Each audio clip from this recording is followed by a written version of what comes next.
কাটার machine এসে তাও করলে শেষ। ড্যাঙ্গুলি নুন তাড়াতাড়ি খেলে না, ছেলে পিলে মোবাইলেই বউজিরা 4 ছক্কা ফেলে। আরে খেচাক দম 1 পা ছেলে 5 পা গম। বলি ঘষি দেওয়া ভুলিয়ে গিয়ে রাঁধছে সবাই গেছে, আসন পিড়ে তুলে রেখে খেতে চেয়ারে বসে।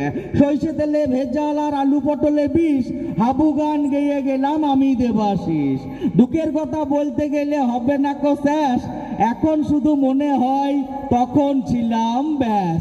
আর খেচাক দম 1 পা ছেলে 5 পা গম। অসংখ্য ধন্যবাদ, আমি কৃতজ্ঞ আপনাদের কাছে। সেই সঙ্গে আমাদের দুজন স্যারকে আমি শোনাতে পেরেছি একই মঞ্চ থেকে, তার জন্য অসংখ্য ধন্যবাদ জানাই স্যারদেরকে। আগামীতেও এইভাবেই আমাদের সঙ্গে থাকুন, পাশে থাকুন। এবার আমি অনুরোধ করব শ্রুতি নাটকে যে সমস্ত কলাকুশলী আছেন তারা অনুগ্রহ করে মঞ্চে আসুন।